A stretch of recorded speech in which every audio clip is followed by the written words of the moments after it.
Bandeko balandi ya Yoka Base télévision partout dans le monde bino ba bokozwa libaku ya kolanda émission na biso ya mkwalelo tokolobela différents sujets d'actualité politique na plateau na mkwalelo na bosenga na bino pindana ya bino na mboka Chris Mukenjo azali bongo moko ya ba communicateur ya FDC à partir chef du sénateur Batu Kwebo yebolela ki eminga zo les soutenir na plateau ya Yoka Base le na sepeli vraiment andimi na invitation na biso aye ko répondre na invitation na biso ça peut être na pesimbote na monsieur Chris Mukenjo na plateau na mkwalelo mbote monsieur Chris mbote maman Graciela Bolenga mbote na bandeko nyoso merci pour l'invitation oyebi que chaque fois ce besoin na posa na biso toyaka pour recevoir ba congolais ezalaka ese momingi kuta na bandeko naza moko ya batanga ba commentaire na ba émission nyoso so dosilisi et parfois je cherche à interagir avec bandeko ba komaka pour attendre mususu ko critiquer eza point de vue à moto na moto o peut-être mususu ba apprécier ka bandeko bazolanda biso ba komaka ba biki na répondre à mituna na bango ta mususu batuna ba eza toza la démocratie même ko finga to répondra peut-être à la finga mususu pour nous dire merci bandeko ba que ba congolais nous baroza na camp politique mon côté vraiment eza na bato ba soutenir le régime eza na bato ba contre régime mais ko soutenir régime elingi ko lobate que cause la d'accord na maman nous allons ça la mana oya mabe biso musuto tozo croire que tant muso régime est parfait mais toza na permis na régime pour na sunga régime et ça la malamu pour na sunga peuple congolais donc malgré zoli moi trop na plateau ya Yoka Base télévision.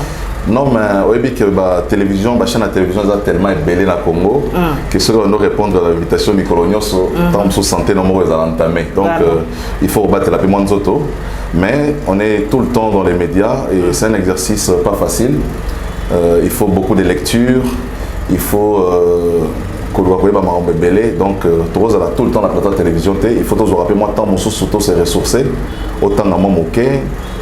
Oyeba actualité amboka zali nini tozana ba réunion mosusu tozana ba engagement peu professionnel pour la misala donc c'est un peu ça mais ce qui ngonga ezwami toyaka toujours sur le peuple congolais donc net na mokola lelo naye poto solo na o Italie Maïno c'est quoi na mboka merci beaucoup moi mboka Chris Mukendi ya mboto kota vraiment na matali politique ya mboka tika to beta na comme Italie sport na biso ya mboka parce que lobby mkola lobby jeudi vendredi plutôt ezaya koyinda donc ekoyinda mabe match robetama entre Maroc na RDC qualification mondiale na Bissau RDC to linga football makasi ezaya koyinda mais kasi to qui a dit a fâché dingwa sili ki lobby a sali 50 ans na sport RDC pesa elote alors to chat sport te lobby donc to gagner to pola to za disqualifier na match wana ya lobby ngana barate que dit moi za nzambe nazo apprendre onde awa ka zo ba to pola tout ça na barate que yim ta décider ce to gagner ce to pola mais isa moto na ngenge omoni football ezara na ba option à mi balé ce bo polité pour gagner. Ceux qui vont gagner, pour poli. Donc, ça ne vaut même pas la peine de faire Toropola parce que, à Tabato, Toropola, parce que sans il y a patriotisme, et c'est que au croire toujours dans l'équipe, au croire dans Mboka, au croire dans la compétence de Mboka, Kopola est à la surprise pour Nabiso. Mais tout le monde est Toropola. Surtout, il y a des fort. Non, on a des démonstrations, on a des catch et tout. On a la bakisité dans la robanga malobaya lobité on a dit que mokiliza nzambe nzambe mtatamsa mokili donc edi mo pa robela akokufa aza montera motonyoso donc asimbi destin à motomo na maboko na été asimbi destin équipe na biso na maboko na été et je crois que eza libre au sala ba commentaire ya lingi mais na lobby ba congolais nyoso baza ba patriote baza ko soutenir Léopard na mo na somba de Alvarez na ngai na tini ba komelanga kombo na Congo donc bacha Chris Mukendi na Congo lobby na za na kata stade tant na zolo na plateau na awa na kembala mo somba bien na stade des Martyrs donc il faut encourager Mboka Batonios va dans la stade d'été, ils ont 25 000 personnes, bien pour 25 000 personnes, mais Bissonios sont dans la banda, quoi, c'est là, dans la place de Rovanda, Tozali, Tozoti, dans la énergie positive, na Bisson à Léopard, topé ça va mon chance, il y a qualification. Mais quand c'est Mambalobi, mon idée que c'est important, Mambalobi a ça 50 ans en sport, RDC, PCA est lourd au Moroti. 50 ans na sport en sport wapi on a dit ça sport beta batuna catch moi ça rappelle professionnel te tomona ngo na 20 heures ba sala do ba sala wana si ba to mi chopo na nini non habité mais ça on est to mona ba ken ba sala ba ke na ko bunda libanda azongeli biso pa ceinture moko boye meilleur catcheur et Afrique. Non, on a monté. Non, on a monté. Donc, sans pour autant qu'on manquait respect. Azam moto à saliming dans le domaine de sport. Mais sport, on a mis sur le sport. Ils ont catch à ghetto. Ils ont catch professionnalité. Et dit, on a la ceinture moto. Là, ça biso azora na combat moro na Cameroun. Aya na ngwa bima meilleur catcheur Afrique. En tout cas, on a un souvenir wanaté. Donc, voilà. Il faut maintenant, ceux qui ba monique sport en moi catch. Il faut professionnaliser Yango. Il reviendra dans le ministère, dans l'organisation, dans la fédération à catch, rendre Yango vraiment professionnel pour que l'État congolais ait mis sur la catch, n'a pas mis sur le football. Les gens qui mboka oyo, ils ont un sport moko, ils ont sport, sport roi, ils ont football. C'est vrai que le secteur musu judo, effort, fédération à karaté, effort. Biso penga on appelle la fédération à tennis de table, on appelle à tennis de table, donc ping pong. Mais c'est qui paraît répété donc tu as tennis de table dans le stade des martyrs voilà mais bon non on a structuré de manière à ce que l'état en soit mis sur terre pour soutenir donc tous avez un moyen de soutenir la discipline sur la moroté bon on appelle mboka pesa makoki mingité donc pour la biso dans le football bon on se soit moqué le temps mais sur les autres dans mboka le temps de s'organiser on peut commencer aussi à penser à d'autres secteurs à d'autres disciplines il y a d'autres disciplines sportives. Moi na boka Chris Mukendi bande ko bandi ya yoka base na mbele na boka Chris Mukendi ya zali moko ya ba communicateur ya FDCA parti cher ya sénateur Basu ko bazali moko ya ba communicateur pe ya union sacrée to loba kasi moi na boka Chris Mukendi na tuno na santé union sacrée zali ndenge santé union sacrée eza malamu santé union sacrée eza visible na kati ya ba institution d'être au monde tout ça la rentrée parlementaire. Le long na Sénat bazar voté calendrier à travaux à session en mars 2022 et ça l'a magipé dans l'Assemblée nationale mokolo tous les cas.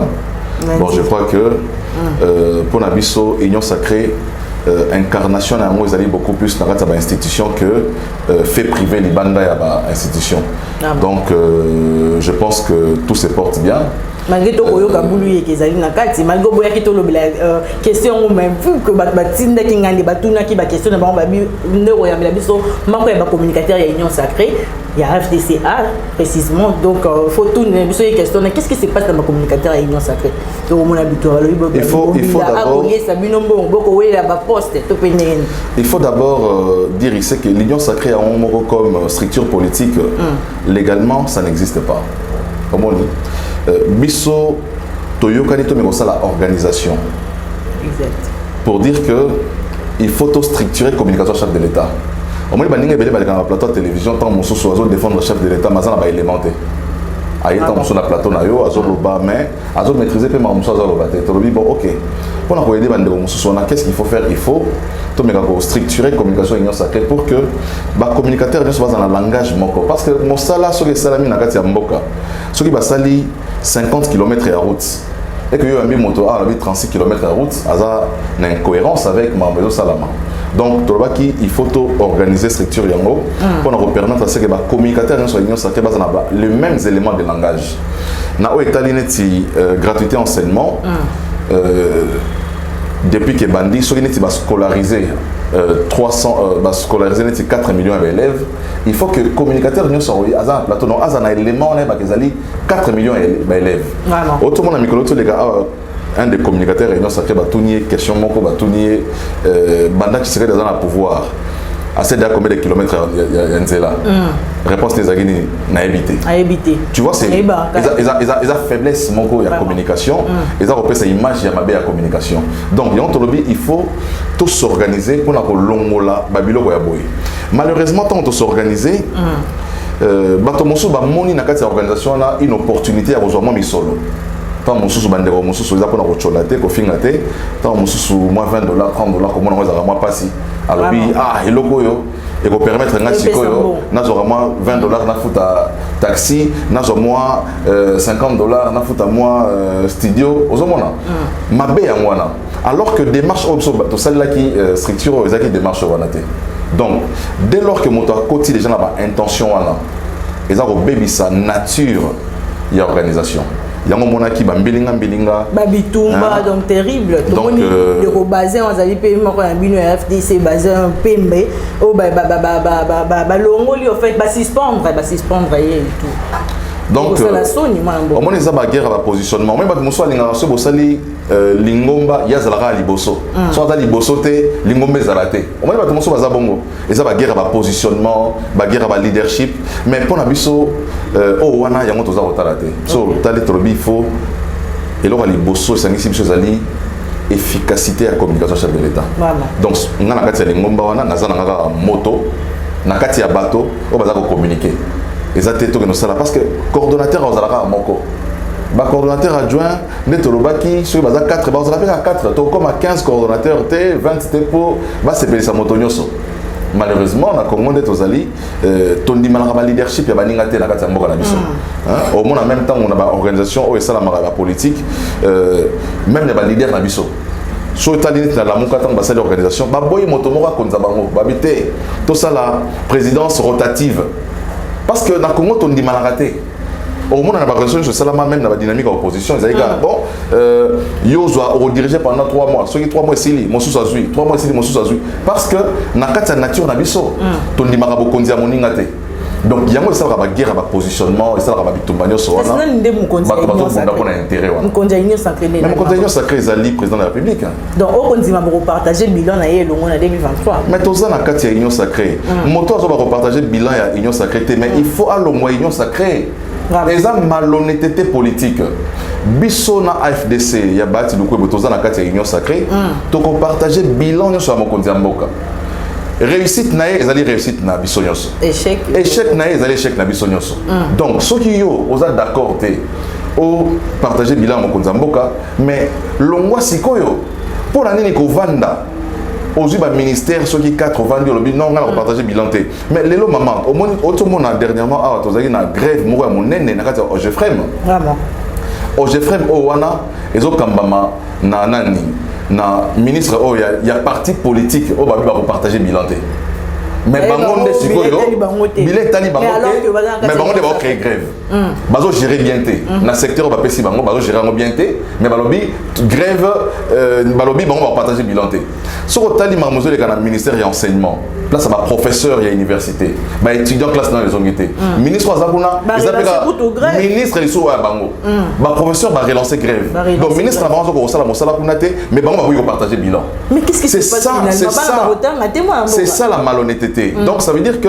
bazana déficit moi et leadership et sika bazali mais bazo boy est-ce qu'on partager bilan Félix Tshisekedi alors que bango ne bazo bebisa bilan Tshisekedi soko tali bango ne bazo bebisa bilan Tshisekedi na ndenge organisation moko ezali ya nete so ebiango OEBK oyo géraka pont ya Matadi pont maréchal voilà eza na DG ba DGA eza service mo eza service ya public à l'état mais mikakatano pe ezali kuna eza sous responsabilité ya ministre ya transport donc les lokuna bambilinga ezali kuna na Matadi comité oyo fali bacha comité intérimaire ministre ya che comité moko définitif et le qui sous ba trouble sous kuna na kati ya Matadi na Congo central kuna ozomona mais motonga moto ya parti nini parti ensemble ya police Katumbi bango ba osala nini ba partager bilan té yango tolobi na politique ba s'assumaka so on est d'accord na eloko moko té loko la délice c'est ça azaki d'accord té azali na union sacrée asepeli na été na lo moso asepeli té albimi alongwe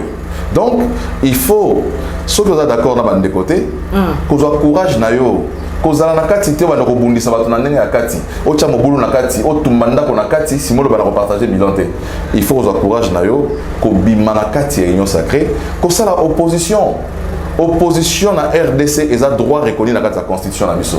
Donc bandeko bazanga kata union sacrée o baza ko partager vision mokonza mboka te. O ba yaki na kata union sacrée pour na kolukaka ba positionnement na bango. Baza prêt à partager bilan te. Ba bima na kati batiki la bato baza ko assumer bilan Tshisekedi ba partager yango.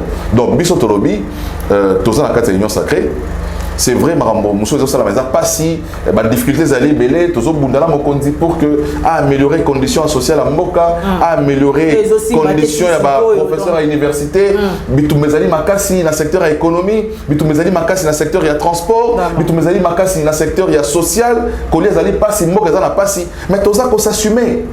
Donc moke toza ko bunda na mokonzi, toza ko bunda, toza ko ebisa pe mokonzi. Ah il faut ça la makasi. Ah il faut ko bunda lisusu.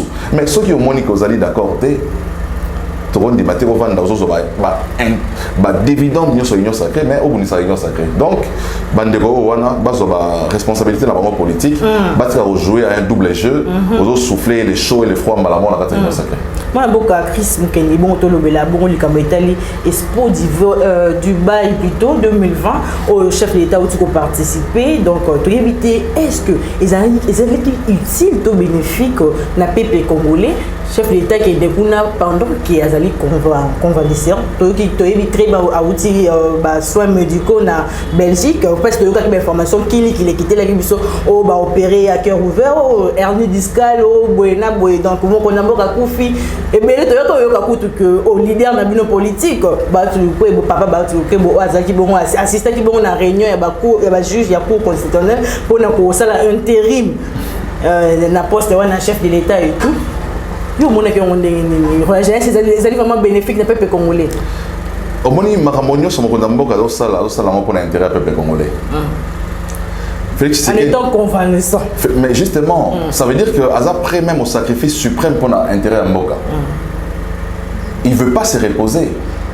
Alors que tant sous santé les amala monter. Comme il avait dit à Goma qu'il est prêt même à mourir pour le peuple il y a Nord Kivu. Ça veut dire que Mokonza Mboka Azochavine est en danger pour le Congo. Et ça c'est quelque chose de capital au Congolais, il faut battre là. Ba mon ami moto azobela, il roi moi azobela maoke des classes. A comme la classe même à professeur mais azobela une classe pour la nini parce que alingi tellement marambuya kotanga alingi à venir à Mboka lobeza malamu. Azokende na maladie azokende. Ozomona. Donc tu sais que Diazal Aza lolenge ya bateau wana ngai moko je me suis na lobaki mais pourquoi accueillir mais ils ont engagement en Jordanie. Voilà, en Jordanie. Donc ils ont engagement au Yazui na peuple congolais ya ko bunda pona ko lokako mais mabola monakati ya mboka. Donc tu sais que dit marambu ya ba avion. Il a connu les avions avant que Aza président de la République. Soit dans les mouvements où il y a retour avec Kinshasa ba liboso to comprendre. Pour dire mboka ay ko découvrir avion la pouvoir té. Aza moto tata na boyebi Félix Tshisekedi Etienne Tshisekedi azara ministre mbalebele na mboka oyo a occupé ba fonction menée na mboka oyo bana bakenda revivre route na ba exil parce que Félix Tshisekedi a collé beaucoup plus la Belgique. Donc ça veut dire avion ils ont luxe pour la Mokonda Mboka. Donc on ne peut pas kanisa que azoluka ko tambola. Non. Je crois que ici quand nous sommes que nous allons pour intérêt ya Congo. Maintenant au État sikoyo Expo Dubaï 2022. Le Congo et que nous avons pour teka ba opportunité à investissement dans la Mboka la biso. Oui que avec la crise sanitaire mondiale, Corona, Covid-19, entreprise nous sommes démarche nous sommes pour teka image ya mboka libanda pour attirer des investisseurs pour créer misala pour bana mboka ezaki tant mususu ralenti à cause de la pandémie sanitaire, mais tout le monde a que avec vaccination les autres tambola la carte monde entier na libanda ouverture et sur aux orna. Donc il faut Expo Dubaï, ce n'est pas une exposition que Bisso Congo a organisée. Et ça, je crois que c'est la 3e fois que Dubaï va faire l'exposition. Je crois en 2020, Expo 2020, Expo 2021, Expo 2000. Ça donne l'opportunité aux pays dans le monde entier, Baya na Dubaï, pour la opportunité à affaires, opportunité à investissement. Le président de la République s'est fait accompagné la ministre Belé au baquet motona au place opportunité à secteur Ezali ministre là Azalaki na mokotamboka kuna na secteur net ya hydrocarbures le ministre Didier Boudimbo était là na secteur net ya commerce le ministre Jean-Lucien Boussa était là aussi na cadre il y a structure ba créa qui a Anapex Agence nationale de la promotion des exportations le Congo a des produits à exporter. Il faut que le Congo, à travers l'ANAPEX, a participé à l'exposition. Ça veut dire exposition, vous venez exposer. Vous avez dit, oye, na bien na sali téléphone, na ko exposer téléphone na ba ba. Tout ça na ndeko na biso mo Congo la sali téléphone au Capi na États-Unis. Expo Dubaï c'est aussi une occasion d'être ndeko na un téléphone na ko exposer téléphone au Capi a ko exposer pour ba que non biso ba congolais to sali produit moro to sali téléphone et ça made in Congo. Donc, tu es exposé à travers Anapex, bah produit tant de cacao, tant de café, tant de macassou. Les produits, hein? Soigner. Exemple, macassou, en fait, il y a beaucoup de produits. Dans le secteur minier, il y a des gens qui bateau, il y a stand, il y a RDC, s'il y a des investisseurs dans la salle. Parce que là, l'expo, et ça attire les investisseurs, il y a le monde entier à Dubaï, il y a une opportunité à faire dans le monde entier. Donc, tant que vous avez un stand à RDC, il y a une possibilité dans la RDC, ok, d'accord, nous sommes d'accord, nous voulons venir au Congo pour investir dans ce secteur-là. Mais les Congolais qui se pélaté et les pénèbres mais est-ce que pour que comme vraiment pouvoir il y a jouissance tout le monde chef de l'État pour voyager pour se péler sans auto mais biso a to ko souffrir ba produits surgelés mati ba poisson to benga Thomson communément chancheur donc et mati mkola lobi donc mystique peuple congolais c'est le chef de l'État qui n'est ko se péler kuna ba voiturette ba ko mona a ko tambola so benga nini mais a biso to ko souffrir non au moins il faut tout ça va débat moko ezali ko sunga peuple au moins ba débat à côté na ba ça va toi mais ça va aigrir ba aigrir va na pouvoir ba ça va débat bongo hein tant autant la bande on a biso mususu bazaki tant mususu na PPRD o ba sili que la fait c'est que pour kata libala na bango faut pas toi bon rappeler la monde kolonioso divorce PPRD akenda na opposition te po ya lingaki te. Il faut rappeler ça. C'est la opposition, c'est pas la opposition. Vraiment. C'est la opposition pour Félix à Bengana Bango. Elle voit moi, c'est ma Bengana Libala. Au comme il bilobé la Libala. Bengana Bango. Au Bostani. Félix a Kata dans ce discours, il a signé ta Kata coalition FCC cash. À Bengana Bango. Donc, ma quota opposition par la force. Sur le bateau, Wana. Bazaba aigri. Baza ba opposanté. On a bien opposanté. On a bien frustré. Oh, baza opposanté. Baza frustré, ba opposanté. Comment ça? Opposant à Martin Fayoul. Oh, il est mon opposant. Opposant, elle a Martin Fayoul malgré pas n'est pas bien opposant, elle est pas bien résistant. Bon, mais président voilà, il y a un résistant, il y a bien résistant, mais ne va pas perdre bazar opposition té. Bazar na kanda ya moto ba boto liblo ba olia olia ba boto liyo ba biyo bima libanda olia sauter. Ozomona, il y a un discours ba sala wana ta président tambouli la voiture moi muké à $30,000 ba roba jouissance. Na muto à $30,000. Atambola ta na vélo ba robenga sa jouissance. Secrétaire parti à chef de l'État qu'on a accueilli n'embouchement sur PK na jet privé que le problème. Ma bien bani non dernier fois louer un jet privé pour que nous ticket. Mais ba régime nyonso na présidence nyonso même si na ba ministère. Ah ouais, avion normal tenet mutnyo surtout. Même maman, ils ont moyen de transport. En fait, jet privé ça, ils ont l'exploité dans le cas de Mboka na biso. Ba omi ko comme ça mamnyo sur le là. Vraiment grave. Ce sont des habitudes que eux ils avaient dans ça là. Mais si on le roi biso ça là comme le rôle la jouissance. On a monté à Mabé. Ozomona, Mokozamboka qui a un intérêt à Congo. Soki, entrepreneur baillé, c'est une entreprise. Félix a la dégénérate d'entreprise, mon côté. A la cadre d'entreprise, mon côté. A la informaticien d'entreprise, mon côté. Ozomona, ce sont les Congolais qui vont bénéficier. Nakati, il y a un projet à gouvernement. Ils ont un projet à court terme, un projet à moyen terme, un projet à long terme. Projet à court terme, ils ont entre 0 et 1 année pour l'exécution. Un projet à moyen terme, ils ont de 1 année à 5 ans pour l'exécution. Un projet à long terme, ils auront de 5 ans tilicolo. Il y a un programme gouvernement à l'horizon 2040, à l'horizon 2035. Ça veut dire que c'est un projet à long terme. Mais tout ce qui est fait, c'est pour l'intérêt du Congo. je reconnais que la vie est chère dans la mboka na biso. Voilà. Mais il faut tout reconnaître peu le moko que l'économie en mboka na biso est une économie moko extravertie. To produisera et l'autre côté. Bato o bazar tirer ba ficelle dans l'économie en mboka na biso. Bazar ko bunda pour Félix réussir mandat na été. Yango tango ministre de l'économie azwaki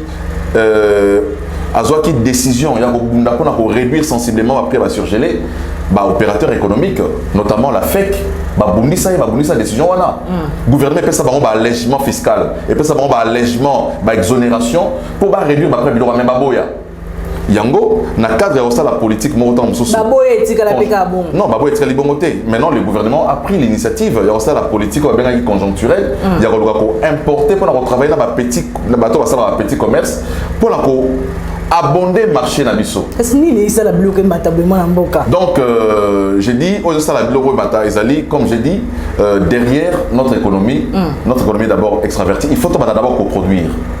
On n'a pas de production interne. C'est vrai que PIB na biso est bâtiment moqué, tout ça qui je crois na 44% de production à PIB to combien on a 52 mais ça toujours moqué. Et puis ils ont visibilité. Tout ça mboka monene, il faut sa priorité en tout cas dans l'agriculture dans mboka hein tout le kabiso moko ba congolais to bana kolona congolais alingi bilanga te congolais alingi ka bureau to lingi kolia mais to lingi bureau to lingi mosala ya bilanga te tala na mapa on so yakisha sawa combien de mapa on bi bilanga za nakati on a sima motalo na kata pondu motalo na kata matembele na pasi ozomona donc to lingi biso nyo so ka biloko zo ta libanda et ya mais je crois que politique ya gouvernement ezali pe ya koluka ko sala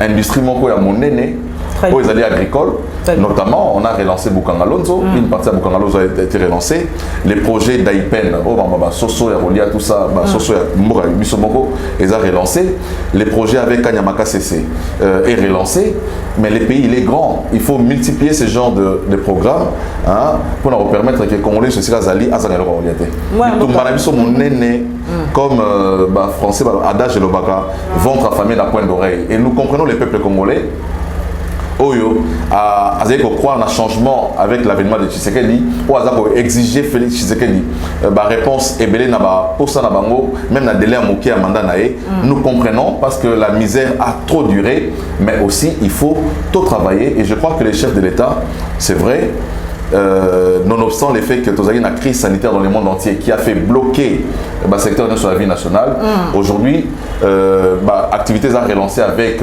installation à l'Union sacrée, aux pour apporter la réponse à la souffrance du peuple congolais. Moi, je suis Mukendi. Voilà, défense quand chef de l'État tout comme mais moi, mandat n'est en cours, toujours espérer vraiment que le changement est social. Congolais pena ko sepla libumune ko sepla oyebi bato tomi ko sate na manda ezalaka te que bo réussir biloko nyonso te mais bo réussir tant musubu mi balemi sato tant musubu réussir gratuité bo réussir tant mususu na industrie locale bo réussir tant mususu na remobiliser la recette belé pour réussir tant mon sous makambu il y a diplomatie en fait mboka ezana makambu belé ozomona donc Félix Tshisekedi il faut dire que bah problème sur le Congo il y a aussi ça monter il faut dire la vérité aux Congolais il faut pas mentir au peuple congolais même si l'autre on est de mon sous les mêmes problèmes et bozala maman est-ce que vous ni marketing les l'autre mettre les solo ya mai na mboka après que motomora les gars il a pouvoir à sali 18 ans à pouvoir mais les solo mai il l'autre mettre on a mboka vraiment. Et ça normal t'es. Non, problème ici là. Les solaires à courant. Il y aura ton il y aura un groupe électrogène qui sera mobile. Bah moteur partout. Et ça normal t'es. Mais tout ça qu'on exiger, na moto à 18 ans, résultat à mon côté, aucun secteur de la vie nationale. N'a pas besoin de 2 minutes où ça n'a pas secteur moko. Au lobby, il y a 18 ans, il faut pas croire que Bandegonion sont au bazar, Bakonléon sont battre comme Kosa. Que tu serais de résoudre le problème sur le Congo. Mais tout le monde a la volonté de résoudre une question de gratuité enseignement. Tout le monde a un avis sur les lots, on va dans les classes T. plus de 4 millions d'élèves congolais aujourd'hui. Maman qui des classes, ils bénéficient de la gratuité. Mais le programme PC Belé ça m'a Mboka, port en eau profonde, il y a banana. 145 territoires PKM. Projet à 145 territoires. Et on peut s'amuser ça dans la dernière cartouche à chef de l'État. Justement, les cartouches au sein que créer un emploi et puis ça va attirer d'autres investissements dans la province. Ça va limiter l'exode rural dans la Mboka. Donc le projet c'est un très bon projet. Il faut qu'on surtout soutenir Yango. C'est comme ça que mon candidat Mboka Bengisaki député provincial au séminaire va se réapproprier la vision au développement parce qu'on ne peut pas développer les provinces sans les provinces. Il faut que tu aies une contribution, mais c'est important dans la province avant que malgré les politiques, il faut penser qu'il faut supprimer les institutions inutiles ensemble provincial. Mboka est un débat, la diversité, il y a idée. On ne peut pas copier que ça bateau bazar au Kanissa, mais il reviendra na bateau bazar la compétence, il y a traiter ma question va déterminer. Mais il faut dire aussi que découpage de tout ça on a lombango et l'axe qui va faiblesse c'est ça est belé. Obi que période à Mobutu temps à bandé ça découpage ça découpage de la province Moko. Ils étaient à Kivu, à Kivu, à Commission Nord, Kivu, Sud, Kivu, na Maniema. Mais au Abisso, tout le monde de 11 à 26. Tout le monde dans la province Moussoussou. L'assemblée Nango, l'assemblée tant Moussou provincial, c'est l'église à Mandala. Moussou Nassan Zété, ça veut dire que l'infrastructure de base, ils allaient quitter, mais toqué précipitamment pour créer alors que l'aéroport de la Congo pour que dans la province il faut que dans l'aéroport de la province Moussoussou si Mozumo alors que les provinces sont autonomes. Donc je pense que le projet à développement à 145 territoires, les projets il faut même espoir d'un peuple congolais et même misala et belé dans la province et même en tout cas production et ça la croissance économique dans la province il y a RDC. Très bien, mon beau Chris Mukendi, actualité pesali sur retour à Joseph Kabila en 2023. Tout le monde qui professeur Némi Moulane pour les Canadiens TV5 Kolobaïki, à ta disposition mon côté constitutionnel et Kopekisa, ancien chef de l'État Joseph Kabila Kabange Azon à son pouvoir 2023. Yo comme on a ndengeni yo moi un analyste yebi marambana pebe ko maîtriser ou bien est-ce que à quoi en 2023 au moins je comprends pourquoi Kabila Lobaki Kazan a 15 collaborateurs. Kabila avait raison de dire qu'il n'a pas 15 collaborateurs. Et puis collaborateurs n'a les bosso ezaki directeur cabinet na ezaki Némi. Donc Némi ezaki na comme directeur cabinet mais Kabila avait Kazan collaborateur à Malamonté. Kabila ebaki amo. Pas tant de collaborateurs, ils ont d'abord un cabinet, ils ont un ministre à côté. Ils ont un ministre qui a planté, ministre de l'économie, ministre du travail, ils ont un ministre du commerce. Tant que nous avons 15 collaborateurs, ça veut dire qu'ils ont un cabinet d'abord. Et puis numéro 1, il y a un qui m'a dit que Némi. Donc, le débat, c'est que le professeur Moussou Fobo, le titre n'a pas de professeur, il sous cours de la Congo. Il faut retirer Bango. Non, monsieur, vous méritez qu'autant que ça va dans la bisoté. Parce que ma déclaration salio et ma déclaration suicidaire pour la science. N'habitez n'est pas de Giba comme que n'habitez constitution parce que la constitution moka. Bakomango a n'engagé monde bakomi wa biso. Il y a dans la constitution ce qu'on appelle l'esprit et la lettre. Tant constitution l'article 70 dit que le président de la République est élu pour un mandat. Ça veut dire que Motomoro Tarozo Bokonzi na Mboka Oyo. C'est ça, c'est que l'eau est lobby. Si on tourne à Motuna, ce babi bon. Lobby car un article 70 tu vas bon. Si on a tourné à Motuna, on a tourné à Motuna. Ce qui constitue pays si était. Moi j'ai un candidat en 2018. Donc il fallait un déposer. Donc constitution le babi. Et que le président ou Azali ko exercer. Bon, si on a tourné si donc détenteur il y a un mandat. On a tourné à Motuna. Donc constitution lobby. Si maintenant on européen, il fallait payer madame. À sa passation. Simple. Est-ce que on a la constitution? On a salon bango. Soit bango si on va que arroson a été. Donc il n'est pas besoin de compter et vous avez banni. C'est pas la tout été. On a pris kozonga, eza na ta constitution peut exaté. Ne va bien arrosonga, exaté. Donc arrosonga nae. Mais au baba que a que na opé ma 5, a opé ma nae si mazonga. Eza wapi? balobi bakolo blende président la qui détenteur un mandat ou azali mais justement avec azali deux mandats na ya ko pema na ko ya obandela zéro te maintenant son atuni place ni balobi ki ko pema après non 5 ans pour ni dauphin sur dauphin na azuti ya rozo na les sous balobi moi. Donc ce sont ces genres de professeurs autour de professeurs malheureusement hein au bazo tchaba bango ba créer ba dictateur bango ba créer ba instabilité na kata bamboka. Kabila n'a plus rien à offrir aux Congolais. Vraiment. Le Sénat là même à côté ça fait 3 ans que le Sénat existe. Parce que Kabila, ça lui dit rien. Kabila. En fait, ce sont des gens. Sénateur à vie à soi-disant professeur Rwanda. Commissi Kabila font des commerces na bango. Donc ils ne peuvent pas exister politiquement sans citer les noms de Kabila. Ils ont des chrétiens, ils vont vivre sans comme Jésus. Chrétien ce soit la musique d'Abuto à l'autre note la musique eh Yesu omoni bandemi soit là à l'autre note la musique tanga Joseph Kabila oh bandemi tanga Yesu na bango yewa donc ba commissaire roi Nzambe na bango moko boy donc ça yé bango bazalité donc ce sont des gens qui montrent aux Congolais qui sont limités que à part Kabila na kana bango nyonso na moto azate alors que Kabila yé moko amonaki à part ya pour Shadal omoni mais bango siko à part Kabila bango ni moto moso azate. Donc ce sont ces genres de professeurs, des dictateurs, et puis des instabilité dans la Bamboka, guerre civile dans la Bamboka, à cause de la déclaration dans la Bamboka. Donc je crois que le président Joseph Kabila, à la sénateur, a vite aux poste dans la Bamboka, parce que Nakongo, c'est le premier président de la République, ancien premier haut dans la Bamboka. Donc il n'a pas trouvé encore les 15 collaborateurs à Banegoluka. Il l'a trouvé à Bamoté, la preuve est là, Némi. C'est un Yabato Oyo collaborateur à Liboso Yamabe Yamakonda Mboka. Ah, moi Mboka, to comme na suka émission kasi o pesa maloba mapona 2023 comme on ndengeni. Ah pe balobi ke bango soki ba moni présence kaka ya bureau ya Kadima ba ko kine élection te. Nana de Kalou biazali ka wana bango pena élection ba ko kine to comme on ndengeni. Bureau ya Seigneur qui voté dans l'Assemblée nationale. Assemblée nationale est la majorité à Batu ya Union sacrée. Donc je ne vois pas par quel mécanisme la minorité va imposer choix la bango l'école la minorité. Bango en 2011, ça la révision de la constitution, opposition bimara libanda, opposition boyara yango. Ça que 2 tours d'élection ils ont un seul tour.